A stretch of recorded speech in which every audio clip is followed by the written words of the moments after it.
Bonsoir, merci de nous rejoindre pour votre journal quotidien. Voici les titres de cette édition du 12 janvier 2017. Un chantier d'envergure va débuter à Saint-Quentin-en-Yvelines. À Maurepas, le pont qui mène à la gare de la Verrière sera doublé. Bientôt la fin des embouteillages aux heures de travail politique.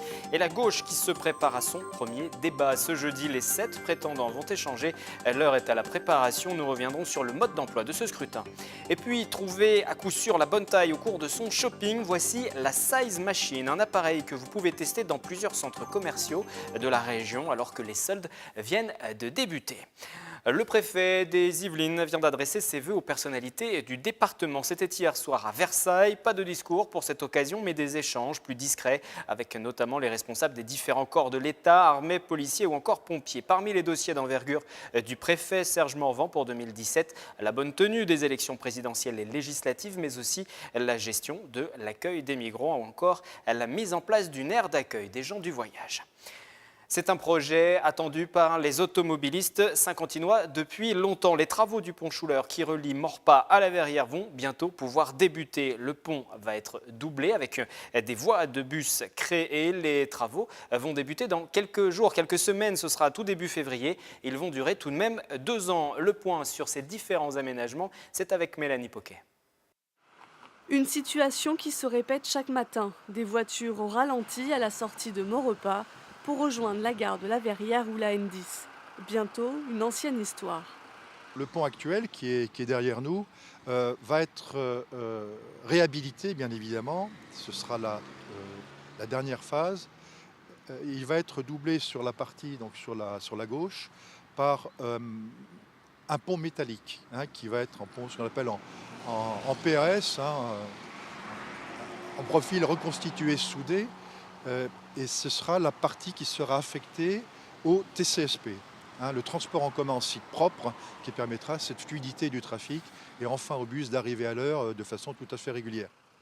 La pose du pont se fera, elle, de nuit, modifiant la circulation de la N10 sur une voie entre février et septembre. Les véhicules de particuliers conserveront les 2 voies actuelles.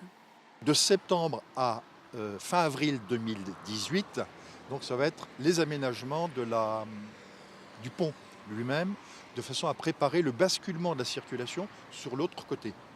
Là, ça va nous emmener pour un bon moment, parce qu'il y a beaucoup de travaux à faire, de réfection de chaussée.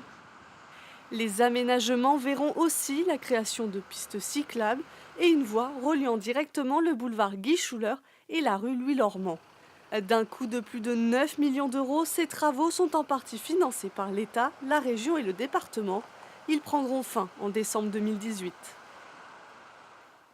Politique à présent, après les primaires de la droite et du centre en novembre dernier, c'est au tour de celle de la gauche et des écologistes. Ce jeudi soir, premier débat entre les 7 prétendants, parmi eux Benoît Hamon. Depuis le début du mois de décembre, le député des Yvelines ne cesse de remonter dans les sondages. 2 de ses propositions devraient alimenter les échanges dans quelques heures, le revenu universel ou encore la légalisation du cannabis. Le scrutin va, lui, se dérouler lors des 2 derniers dimanches de janvier et nous faisons le point sur le fonctionnement, le mode d'emploi de ce scrutin. Ce soir, c'est avec Mélanie Poquet. Alors cette fois aussi, Wilfried, c'est une élection ouverte. Tout le monde peut voter, mais à certaines conditions. Alors pour les scrutins des 22 et 29 janvier, il faut être de nationalité française, être inscrit sur les listes électorales avant le 31 décembre 2016. Il faudra aussi signer une charte autour des valeurs de la gauche et des écologistes et une participation de 1 euro sera demandée pour chaque tour. Alors le jour J, vous devrez bien sûr avoir avec vous une pièce d'identité, une carte, un passeport ou tout document prouvant votre identité. Si vous êtes inscrit au cours de l'année 2016 sur les listes électorales, il faudra présenter un justificatif d'inscription. Alors il faut savoir que pourront aussi voter ceux qui seront majeurs avant le 22 avril 2017 et les adhérents mineurs de plus de 16 ans et les adhérents étrangers des partis organisateurs. Alors plus précisément dans les Yvelines, 120 bureaux de vote seront ouverts de 9h à 19h et plus de 700 militants et sympathisants sont mobilisés. Alors plus précisément encore, cette fois sur Saint-Quentin en Yvelines, 3 bureaux de vote seront ouverts par exemple sur Plaisir, 4 à Elancourt et Saint-Attrape, qui est la commune dans laquelle Benoît Hamon a été conseiller municipal jusqu'en janvier 2016. Alors là, je vous propose d'écouter Jean-Claude Husson, c'est le président de l'Union des élus socialistes et républicains des Yvelines. Il nous explique le but de ce scrutin.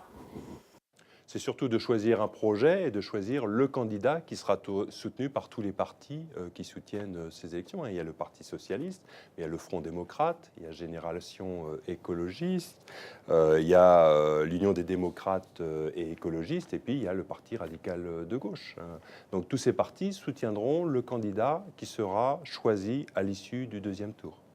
Alors, pour obtenir plus d'informations sur ces primaires ou connaître tout simplement le bureau de vote dans lequel vous devrez vous rendre, direction le site lesprimaires-citoyennes.fr. Merci Mélanie, et nous reviendrons justement sur ce premier débat de la primaire. Ce sera ce jeudi soir, jeudi 12 janvier. Nous y reviendrons dans notre édition du 7-8 l'hebdo. Vendredi, ce week-end, on parle de soldes à présent. Et c'est une première en France, une size machine. Traduction en français, une machine pour calculer sa taille. Elle a été installée dans plusieurs centres commerciaux de Paris-2, de Vélizy-2, notamment pour ce premier jour des soldes. C'était hier. Le concept est original. Scanner le corps pour permettre d'analyser la morphologie exacte et connaître sa taille dans les différentes enseignes. Explication. La plus grande hantise des clients pendant les soldes, c'est de ne pas trouver la bonne taille. Grâce à la Size Machine installée à Vélizy 2, vous allez pouvoir connaître vos mensurations exactes. L'intérêt, c'est que c'est d'une part une innovation, c'est quelque chose qui ne s'est jamais monté dans les centres commerciaux, du moins en France. C'est en plus un service pour les clients, parce que ça permet de gagner du temps en cabine. On connaît directement sa taille dans plusieurs magasins en venant ici. Et puis en plus, c'est une animation, ça fait vivre le centre. Les clients sont intéressés, sont curieux et viennent volontiers l'essayer. Donc depuis ce matin, ça ne désemplit pas. Une caméra à l'intérieur de la Size Machine calcule vos mensurations. Quelques minutes plus tard, vous avez vos infos en 3D avec votre taille, votre silhouette et les vêtements adaptés à votre morphologie. Des informations importantes qui séduisent les premiers utilisateurs. Déjà, on a l'impression d'être dans un truc futuriste. Le truc bouge tout seul, c'est assez marrant à faire. Et puis c'est sympa puisque maintenant, j'ai ma taille dans toutes les boutiques de la galerie. Donc je sais directement vers quoi me diriger. Donc c'est plutôt sympa. C'était marrant à faire. En fait, le plateau bouge, donc au départ, on s'y attend pas, mais c'est sympa. Vous pouvez utiliser la Size Machine tous les week-ends durant les soldes à Vélizy 2 et Paris 2. Et nous parlons toujours de nouvelles technologies dans cette édition avec la société Infinity Dream. C'est une start-up de Coignières qui propose à ses clients de tester dans ses locaux la réalité virtuelle ou encore les hologrammes. Plus d'une centaine de personnes sont déjà passées dans cette structure. Coup de projecteur avec Mickaël Elmidoro. Réalité virtuelle, hologramme, caméra 360 degrés, la société Infinity Dream est une entreprise touche-à-tout. Cette start-up créée en septembre dernier à Coignières par 6 Yvelinois mordus de nouvelles technologies propose à ses clients de tester ses produits dernier cri. Vous pouvez venir jouer à des jeux, voyager ou visionner des films, voir des scènes de théâtre, des animaux. Il n'y a vraiment pas de limite. C'est selon vos envies, on peut vous transporter directement dans un monde virtuel dans plusieurs univers différents. Pour tester ces nouvelles technologies dans ce temple de l'innovation de 60 mètres carrés, un groupe de 4 à 6 personnes devra débourser 20 € pour 1 heure. La structure organise également des événements éphémères. On a fait des petites soirées Halloween, on a essayé de faire quelques thèmes, quelques anniversaires. On n'a eu que des bons retours. En parallèle de son activité de réalité virtuelle, Grégory Bouston et son équipe ont importé du Japon le concept de la lévitation. Cette innovation devrait leur permettre de travailler avec des bijouteries, des boutiques de prêt-à-porter. Donc on est obligé de s'adapter vraiment pour être les meilleurs sur le marché. On a toujours de quoi surprendre, même les professionnels qui sont plus de 20 ans de métier, on arrive à les surprendre et ça ne changera pas demain. La société envisage déjà de développer un deuxième centre à Paris avant de se tourner vers l'international dans les prochaines années. Après les traditions de Noël, ce sont d'autres traditions qui reviennent au mois de janvier et notamment celle du ramassage des sapins. Des dizaines de milliers de conifères sont broyés chaque année juste dans les Yvelines. Tout au long du mois, ce sont les services techniques des communes qui sont sollicités, les entreprises spécialisées également dans la collecte qui doivent s'organiser pour les recycler. La magie des fêtes de Noël terminée, les sapins se retrouvent généralement sur le trottoir. Pour les récupérer, les employés de la société plésiroise Sépure spécialisée dans le traitement des déchets sont mobilisés. Ce mardi 10 janvier, les agents ont sillonné les rues d'Elancourt. Pour réaliser au mieux sa tâche, Alexander Dominguez, qui travaille depuis 5 ans sur Saint-Quentin en Yvelines, a sa technique. Y faire un peu d'attention parce que normalement les sapins se confondent avec ça, avec le sapin normal. Il faut qu'on roule un peu doucement, il fait plus attention avec les sapins. 4 fois pendant ce mois de janvier à Elancourt, les agents vont devoir batailler avec les épines pour retirer les conifères de la voie publique. On connaît notre métier, donc il n'y a pas de danger. Voilà, ça n'a rien changé, donc tout va bien. À Montigny-le-Bretonneux, les sapins sont collectés depuis le 2 janvier par la ville dans 19 enclos de dépôt. Une fois récupérés par les agents municipaux, les conifères sont broyés dans le service technique de la commune. L'initiative a été lancée depuis 2013.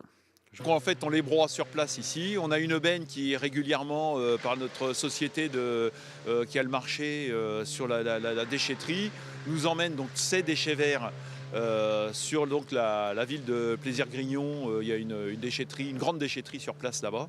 Et ensuite, par la suite, on peut récupérer, mais après en mélange et une fois composté, ce type de matériaux. Environ 2500 sapins seront broyés à Montigny-le-Bretonneux pour récupérer entre 30 et 40 mètres cubes de compost. L'opération s'achèvera le lundi 23 janvier.